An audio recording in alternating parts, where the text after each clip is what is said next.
to Welcome to Jackie's Literary Corner. I am Jackie, and I'm going to do a tag for you. I just filmed a What Are My Book Tastes tag, get to know my book taste tag, so I thought I would also film the Snob O Meter Tag, and I don't know off the top of my head who created this tag. I think it is an original tag, I think. But lately I've been seeing I've seen a couple people do this, like Joe Spivey, Steve Donahue. I don't know who else I've seen do it, but those are the two that come to mind. And there's someone else I think I saw do this tag. So I thought I would do it. And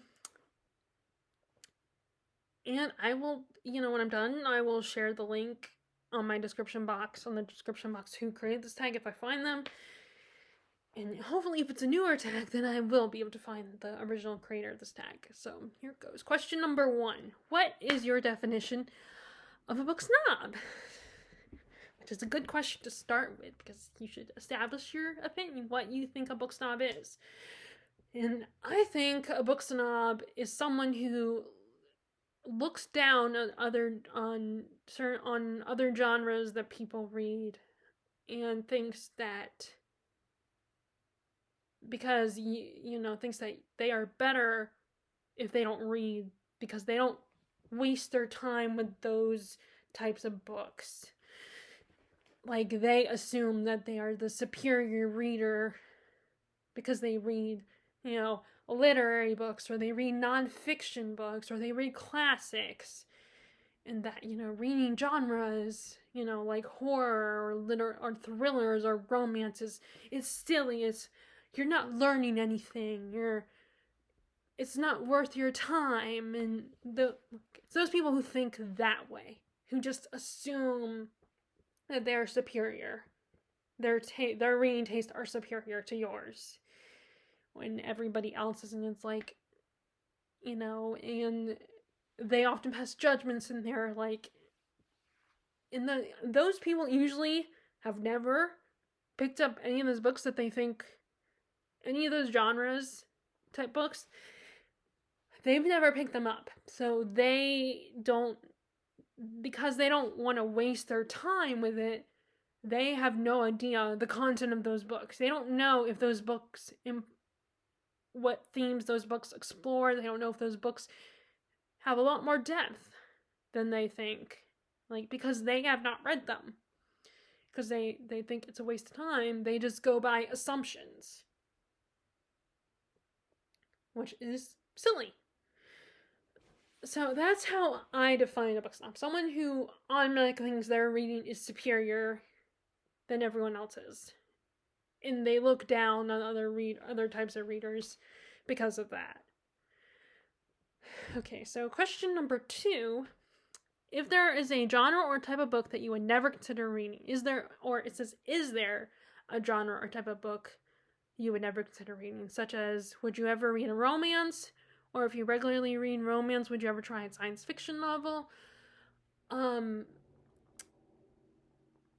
Never say never. There are definitely, romances I might try. Like, as I like some older books, like books that are labeled classics, books that were written before the 20th century that have romance in them. And I've tried science fiction. Like, I did like Jurassic Park and Timeline, both by Michael Crichton. And there's some science fiction that I've tried because, and I've tried Ruth Ware, where she's more thriller, and so I am not above trying certain genres, but I do have preferences. I do lean towards more certain types of books. Certain types of plots are just more my thing. And there's also certain genres that I prefer in a different format, like a movie or a TV show. Because it's easier for me to get into the story if it's on screen and performed by actors. It's easier for me to get into it and appreciate it and enjoy it. I've also liked, Agatha Christie. I've went through a phase of Agatha Christie books. Before book 2, I was a big Nicholas Sparks fan, and So I definitely have tried these other genres that I don't regularly read anymore. But there's definitely, I'm willing to try it, but yeah, there are, if I know that I'm not interested in that genre, I don't have, I prefer not to read that. And then, yeah, like if someone's gonna recommend a book to me directly and tell me, oh, you should read this book, and it's something that I know I'm no longer inclined to read, then yeah, I'm probably not gonna rush to the bookstore or rush to the library or whatever to read it. But I don't have anything against it, and I'm not saying, oh, I would never waste my time. Like, there's always a chance that I might change my mind later and give that like, I remember my friend Larissa wanted me, talked about how great she thought, that, what is it? I think Matt Haig wrote it, like something library, and it was, it doesn't sound like my cup of tea, but, I might one day, like, Library of the Dead or something. I wish I could remember what it's called. Something library. And it just didn't seem like my type of book. And I don't have anything against the book, I just wasn't drawn to that book. But, she recommended and talked about how great it was, and, and like I said, I do worry about sounding like a snob, actually. So, I try to sound like, oh, that sounds really good. I'm glad you liked it. And, so again, I don't think I'm above that kind of book. It's just I'm not interested. I might not be interested. There's been TV shows that I'm just not interested in. Doesn't mean I'm above it, but I just am not. It's just not my cup of tea. It doesn't sound like something I would enjoy. And the more you try to push it on me, the less inclined I am going to read it, because I don't want to be pushed into something. I would rather come to it, the decision to check it out on my own. So yeah, there are things I would consider, but not, so there isn't anything I wouldn't consider, but there are definitely things that I'm not as drawn to right now, at least. But it doesn't mean I think, ew, I wouldn't waste my time on that. It's like it's not like that. It's more just it's not my preference. So we're now on question number 3. Does erotica count as literature? And I mean, it's right now, it's definitely a popular type of thing to read. And there are, and it is, someone, you do get a plot. It's just there's a lot of focus on the intimacy stuff, like the sex and stuff, in people, in people enjoying certain types of intimacy that, and you can tell a good story. You can still tell a story. So, like, yeah, there are some of it that it's just really not. I mean, and actually, well, I don't know. I can't really make an opinion on that one because I don't read it. I have no interest in it.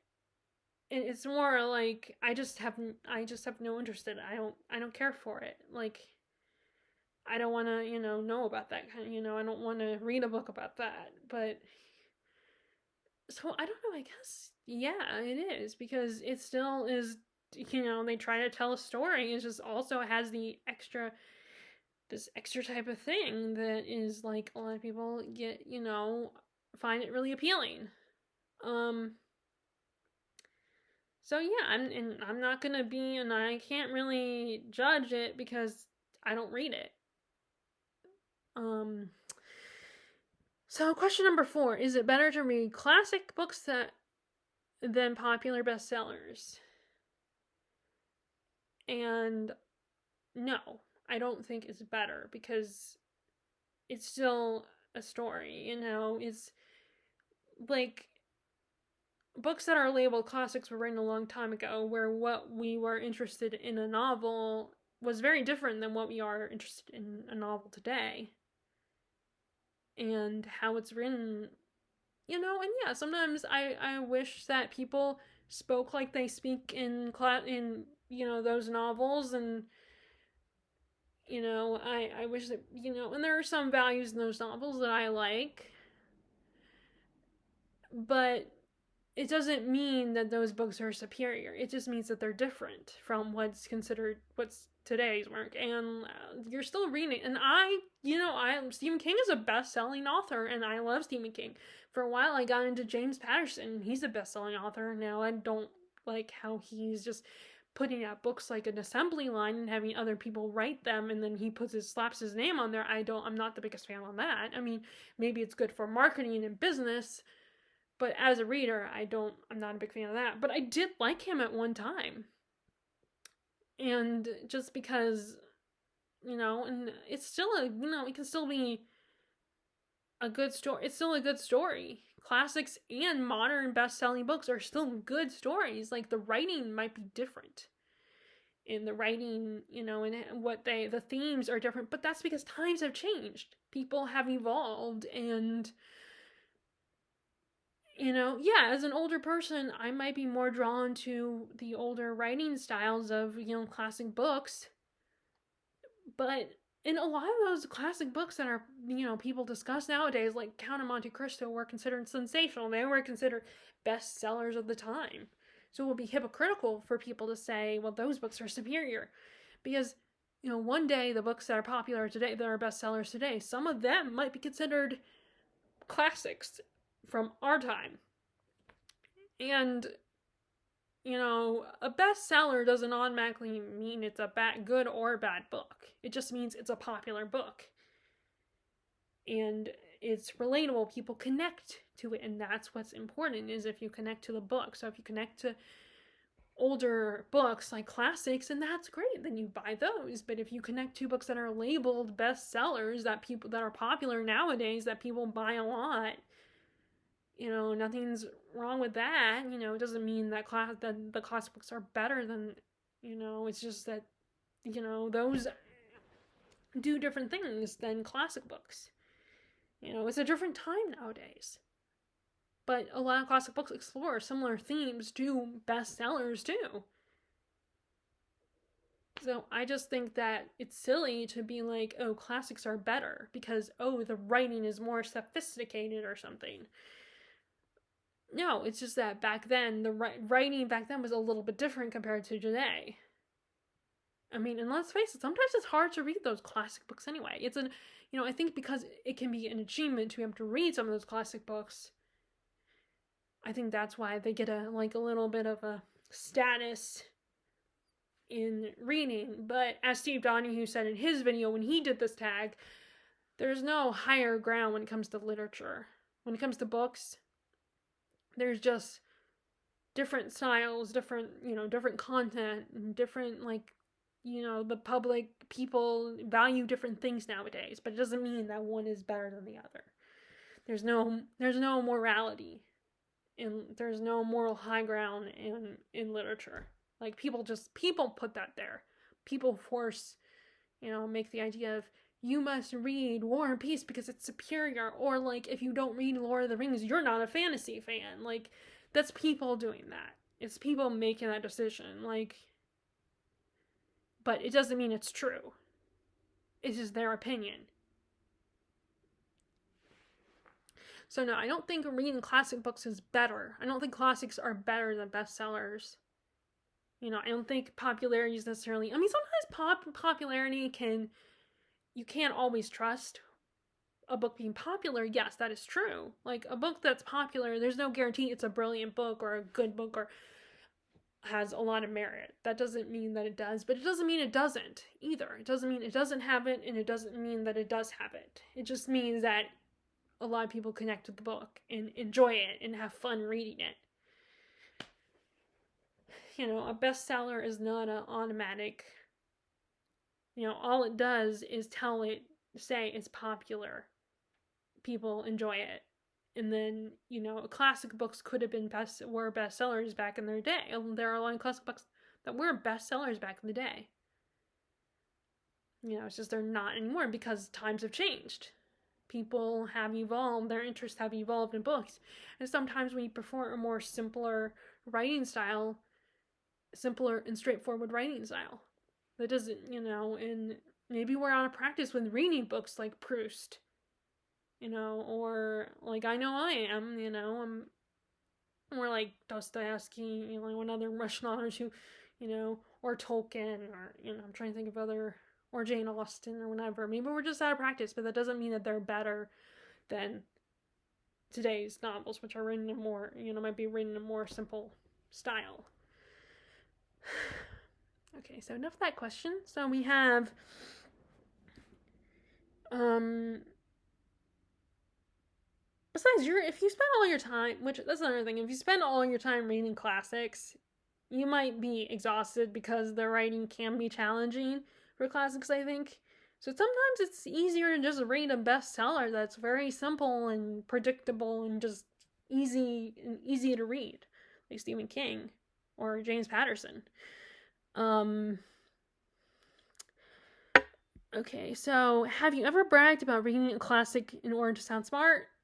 No, but I have, on, you guys know that in my videos I've joked about how reading Jane Austen has made me feel smarter. But, I'm not being serious with that. Like, I'm just joking. So, no, I've never bragged to anyone. Like, in fact, I don't even, like, when I'm reading, I don't want to, there's a sense of pride. I will say this, that I do have a sense of pride when I'm reading something that is, like, a little older and a little more of a challenging read, or if I'm reading something that the person, that's asking me about has never heard of it, but it's late, it's, it's like considered a, or like if I'm reading something like, I bought the Federalist Papers, and I feel a sense of pride that I've read some of those essays, not all of them, unfortunately, but I have read some of them, and I felt like pride that I know it's more about, being like, feeling pride in myself that I've read that, I've been reading that book. And not necessarily trying to brag about it, but just to be like, I've accomplished this. Well, although I haven't, depending on your definition of accomplished, I did not accomplish Federalist Papers, but you could say I've read a lot of the essays. And to be able to say I've read it, although there's a difference between reading it and understanding it, comprehending it. And I still have to talk to my dad about what I've read and to go over it because, they're lawyers. They're very, use a lot of, words to really give a simple statement. And, but it's more about not necessarily bragging, but just saying, feeling like I feel so smart that I read this book. That Arlene, it's more about that. And but like one of the things I really cannot stand, a pet peeve of mine, is when I'm clearly reading, especially if I have a limited amount of time, which, in other words, times like my 15-minute break at work, where instead of, looking at my phone, I would rather crack open a book. And, our break room is all the way in the back, so I have to get all the way back there and, go up some stairs and get my lunch bag, and then I have to go to the bathroom sometimes. So I have limited amount of time. So when there's the TV is on, or someone's watching something via their phone or whatever, and then when someone is like, "Oh, what are you reading?" and I'm like, "Here you go. This is what I'm reading. Now let me read in peace." But of course, I can't be rude or mean to people. So I'm like, okay, yeah, it's about this. But yeah, I don't like, but yeah, I don't like when people bother me while I'm reading. So yeah, I don't like to talk about. There are times I feel a little self-conscious in, about what I brought with me to work. But then I've come to realize that there are just certain books that are, like some of the books that are little older works and that are labeled classics. Sometimes some of them are hard to read at work because I have such a limited time during my reading time. So it's like, I don't want to, so it's just easier to bring a Stephen King book or something to work with me. So sometimes I will feel a little self-conscious about that. But, it's not me, and I don't mean as in, oh, I've read this book, but it's more, I just feel like, oh, I've read that book. Yeah, I feel so smart. It's kind of like pride in myself that I've accomplished this book, or I've at least tried this book. It's more about feeling pride in myself, not necessarily that feeling like wanting to rub it in people's faces that, oh, I've read this book. And also I want to make sure I understand it as well. So it's not just saying, oh, I've read this. I want to read it for a reason. So I guess, yeah, kind of. I've read a book to say I sound smart, but I also try to understand it. And want to talk to other people about it. Not just brag that I've read it.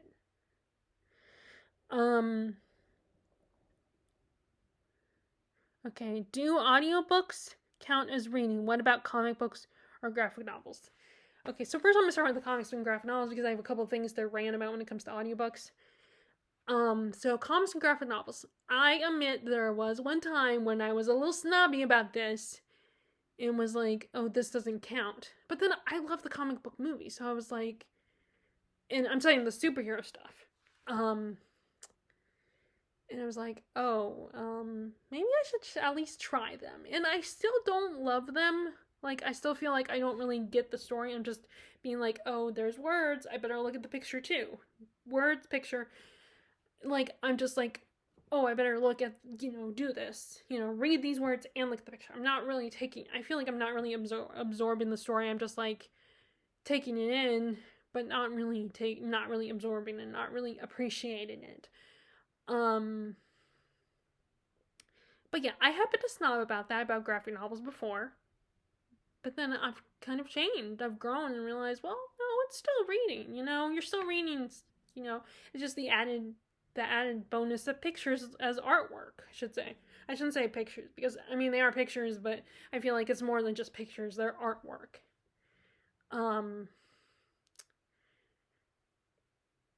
But yeah, I mean, honestly, I still would rather watch a movie or a TV show than just reading reading the graphic novel. But I think if it's your thing, if you really like them and collect them, that's great, and you're still reading, that's all that matters. But yeah, there was a time when I was snobby about that. But I still haven't gotten into. I'm not snobby about it anymore. But I've tried it and I can't get into it. Okay, now here's the thing about audiobooks. I think even though I think the whole thing about people saying, well, you're not reading an audiobook, just like, you don't read what's on the radio, and it's like, okay, you're basing that on a technicality. It's like, yes, you are not physically reading the book. You're just hearing it being told to you. Just like when you were a little kid, your parents would read to you at night, and you still got the story. You still absorbed the story. You still heard it. And yes, you could make the case of, well, it's someone else's interpretation. But, how they read it is pretty close to how I personally feel like, well, yeah, that's probably how. But then, of course you could say, well, you've already listened to it, so of course you're gonna say that. But, which is a good thing I'm reading Lord of the Rings now because people would say that I haven't really read it because I didn't physically read the words. But the narrator is reading the words on the page. And yes, they put emotion into it because that's what you're supposed to do. You don't read a fiction book, I should say, and not put emotion into it. I guess you don't have to do that. You can just read it. But to me, you're still taking in, you hear the story. You still got the story. You're just not physically reading. So I think you're just based on a technicality that, oh, well, you're not physically reading the book. Like, so, yeah, if you want to base on that, then yeah, I guess an audiobook doesn't count. But, so, there are quite a few books that I haven't read then, if that's true. Like, but I've always enjoyed listening to an audiobook. And I still got the story. And I remember the story. Like, I am better, sometimes, sometimes as much as I love reading books, physical books, there are times when listening to an audiobook is nice. And I don't want to read and sometimes I'm not going to buy every single book. And no, my library is small. Like, they're talking about building a bigger library, but it doesn't always have all the books I want to read. Now, granted, my most recent audiobook listening to, it probably did have it there.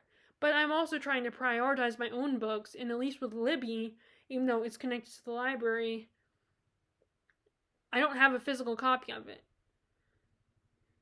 So I'm just listening to it. So yes, you're not physically reading the book, but for me, you still got the story, just like you would get the story, just the same as if you were physically reading it. And so I think it should count, because you still are doing what you would do if you are physically reading it. You got the story. You know what's going on in the plot. You have gotten to know the characters. It's just the only difference is you're not the one reading it. You're not the one staring at the words and reciting the words. It's someone else. But that doesn't mean you're... So I think being like, oh, it doesn't count is unfair. And there are people that can't read. Like, people that physically cannot read. So are you going to tell them that, oh, well, you're not reading, because you're listening to the story? There are people who are literally blind, or, that can't read a book. Like, yes, you could make the case of Braille, but not every book is... it might make it, so it's going to take a long time to read a book, and probably take a long time to read a book in Braille, or not every book is going to be in Braille. So sometimes you just want to listen to it. And people can't always read in the car because they get car sick, but they still want to take a story. They still want to get a story. They still want to get the book. They just can't, and it makes the drive, it can make the drive more appealing and go by faster if you're listening to it. So yes, you're not physically reading it, but you're still taking in the story. So I guess that's one of the things I do have a strong opinion on, is I think audiobooks should count, because you still got the story. You hear the story. Yeah, you're not physically reading, so you're going to be nitpicky about that? Like, I just think it's silly to be, like, oh, well, you're not literally reading. But that's just my opinion on it. And yes, I feel strongly, but I'm not gonna, like, Okay, okay, that was number 6, so we have question number 7. Have you ever looked down at someone for reading a popular fluff book, a book with little substance to it? For example, a self-help or a celebrity memoir? No, I don't think so, because I don't think there's anything wrong with, if you want to read... Like, I know that a lot of people are critical of self-help books, but maybe a self-help book does help a person. Maybe it will help that person if they read a self-help book. Like, even though people can't fathom self-help, because it's often like, because some people feel like authors of self-help books are just trying to make money, or trying to sound like they're so, they're smart, and like, and just telling you what to do.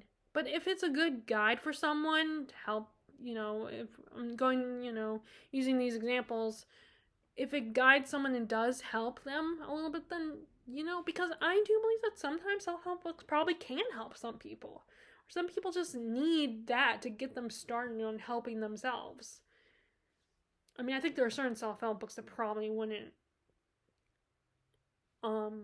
And then as far as celebrity memoirs, I think, like, why would I look down on someone? There's been celebrity memoirs that I've been into.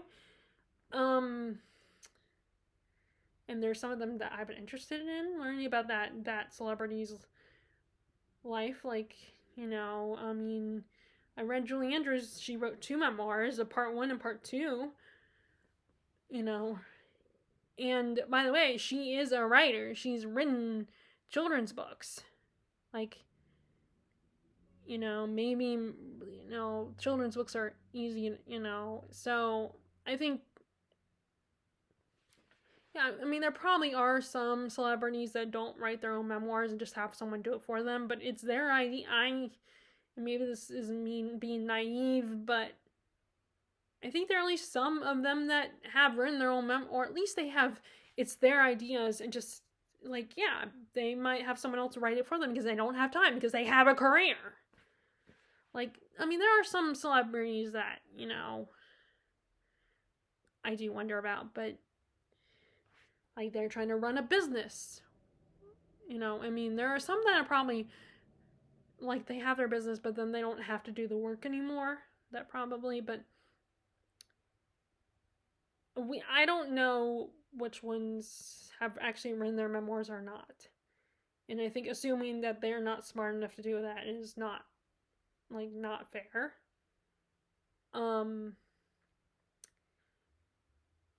And I think that if you want to read those, if you're reading those and it's fun for you, then go for it. I'm not going to look down on someone who reads memoirs about celebrities. As long as you're reading and you're passionate about it and you're interested and I think sometimes these celebrities have a lot of depth in their lives. They put on a persona, probably, like, that makes them seem like they're dumb, and maybe they're actually not that dumb. Or they're smart in other ways. So I personally feel like you shouldn't look down on someone who reads a celebrity memoir. Just as you shouldn't look down on someone who reads a self-help book. I think looking down on people in any capacity is not right. I mean, no, I'm not, there are probably people that I do judge in other ways, but I try to make sure I don't look down on people in any way.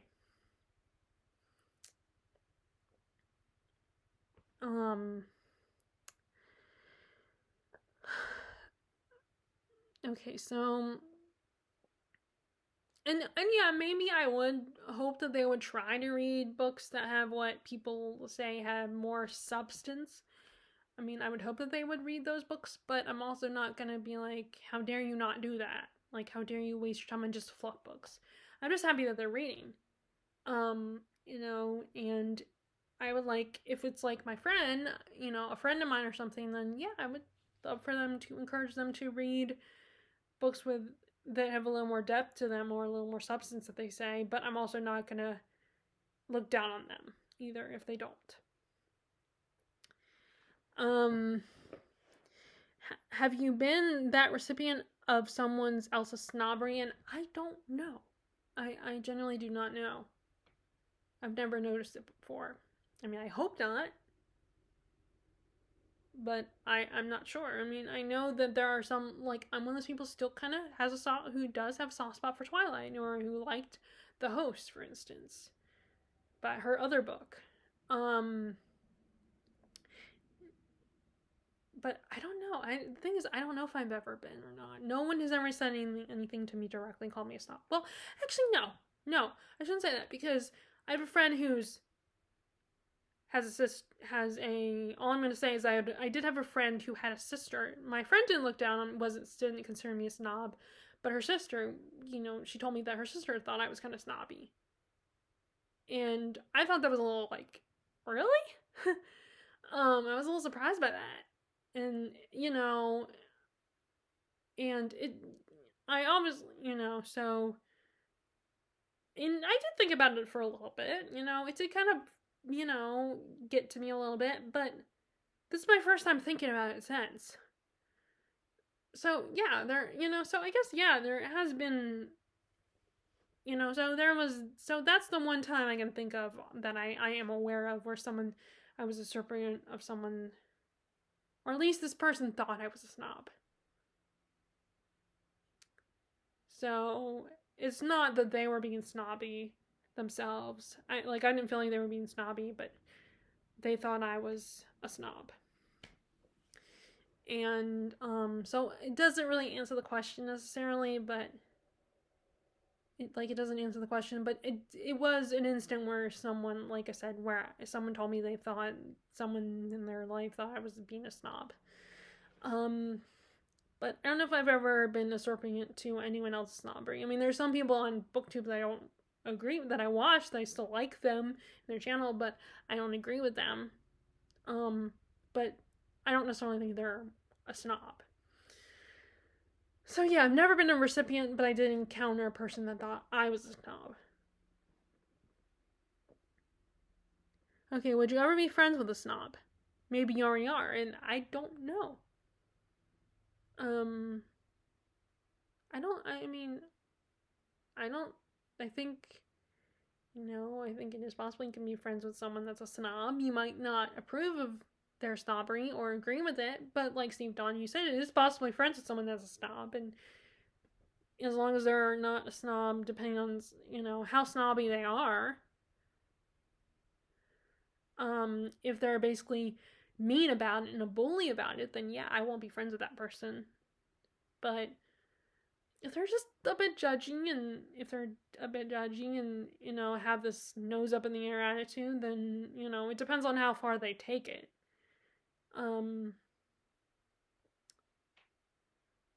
But I think you can still be friends with someone, as long as they don't take it, that's a snob, as long as they don't take it too far and they're not rude or mean about it. Or at least, they're not a bully about it. They're not like, they won't, like, I might, disapprove of, and be like, tell them, you're kind of being a snob. You can still love and care about a person even if they're a snob about something.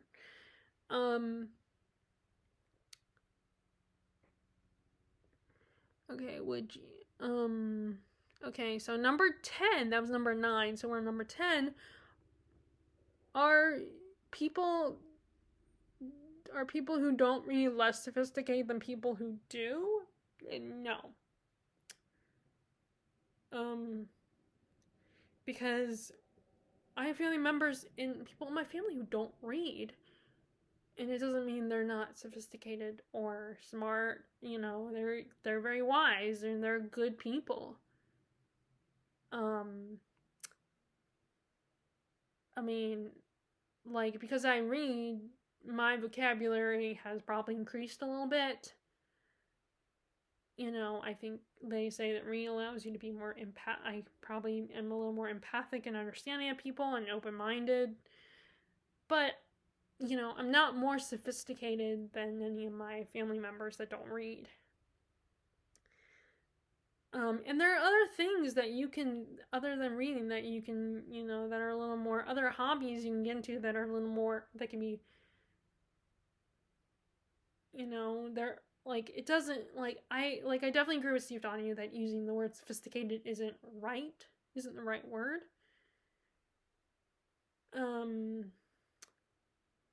I think people are a little more self-aware, or you can have a bigger vocabulary than most people, and your bubble may probably have expanded. So I kind of agree with what Steve Donahue said on his video on it. Like, I don't think you're more sophisticated. I think you're aware of things that maybe people that don't read aren't.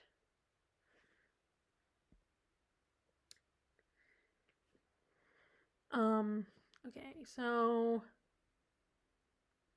measure yourself. Based on your answers to the previous 10 questions, would you qualify as a book snob? Lisa, I don't think so, but sometimes I do wonder if I have snobbish tendencies.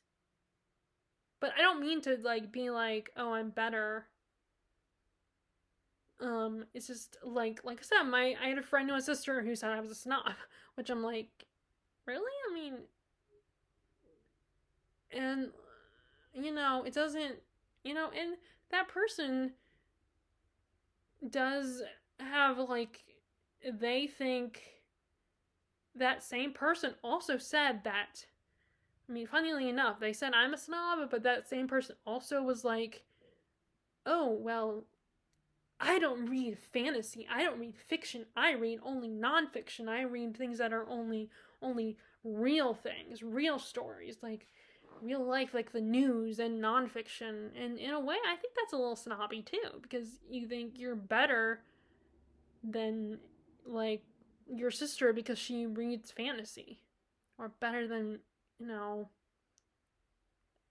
So I think, funnily enough, I think she had a little snobbishness there. There was another question I was thinking about that. I wonder if I would have snobbish tendencies about that. I'm trying to think what it was. I'm like looking back. Like I said, the one about do I ever brag about the book? And I wonder because I do feel like there are, classic books where sometimes I'm like jokingly say, "Oh, I'm smart because I read that." And there are more challenging books that I'm trying to read to help me with, not help me become smarter. But it's not. But then again, I'm not trying to sound smarter because I want to understand what I'm reading.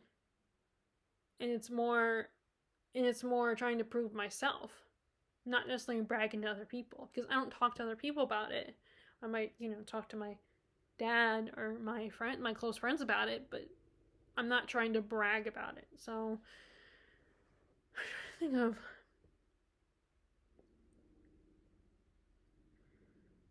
um